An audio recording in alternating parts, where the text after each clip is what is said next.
How's it going, everybody? I'm Drifty from Driftwood Gaming, and welcome back to Learning RPG Maker MZ. In this quick tutorial, I'm going to show you how to install the Dragonbones plugin so that you can get Dragonbones animations in your game. So this event will spawn a random Dragonbones character, and here we are. You can see what it looks like with some very basic action sequencing and the Dragonbones plugin installed. We get a lot of frames of animation from the enemies. You can use Dragonbones on the character. I chose to leave the characters the same for now for the point of illustrating a 3-frame animation sprite sheet versus a Dragonbones character, which is like spine animated.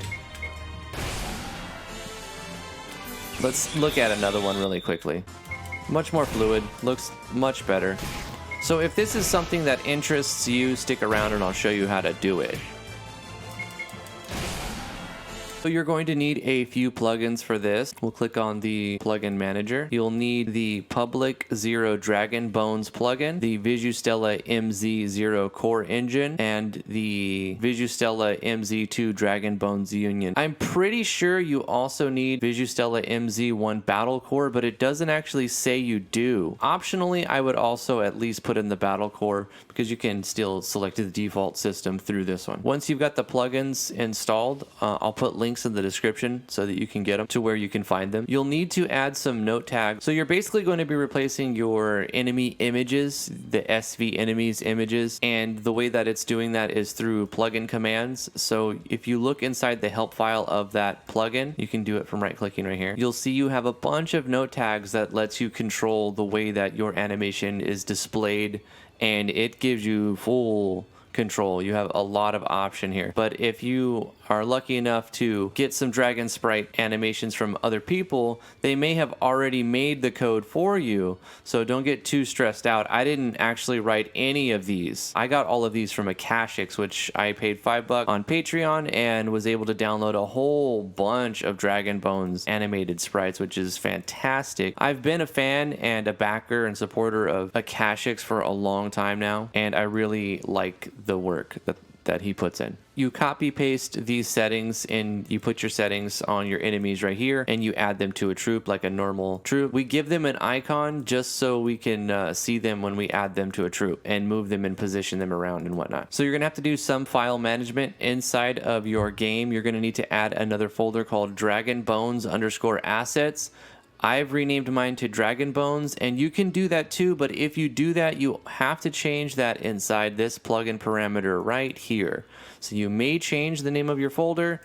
You can call it banana. It doesn't matter. Just make sure that whatever you call that folder, you also reference it verbatim here. Now, an important plugin that you need to have, it is actually not a plugin, it's just, it goes into the library.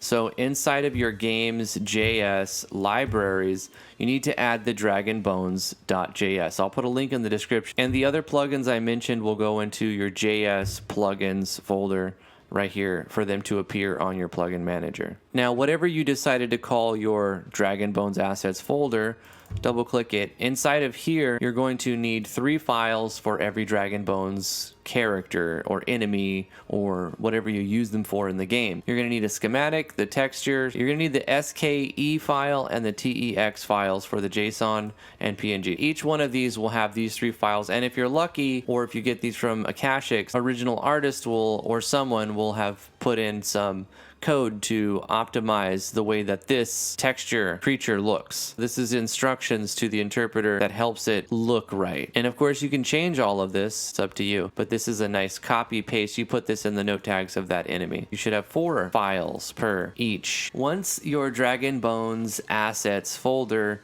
has been populated with the Dragonbones characters you want, and you've added the Dragonbones JS library to the JS libraries right here, and you've added the plugins you need, the Public 0 Dragonbones, the Visu MZ0 core engine, and the Visu MZ2 Dragonbones union JS plugin, and I recommend the battle core as well. You've got them added to the plugin manager and turned on, added the note tags to the enemy. You should be all set put them in troops and try them out. And hopefully it worked for you. If you didn't, let me know in the Discord. We have a link in the description. Like this video if you liked it. Subscribe to the YouTube channel if you haven't already. Come join us on the Discord. We'd love to have you come hang out there. And we'll see you next time. Bye-bye.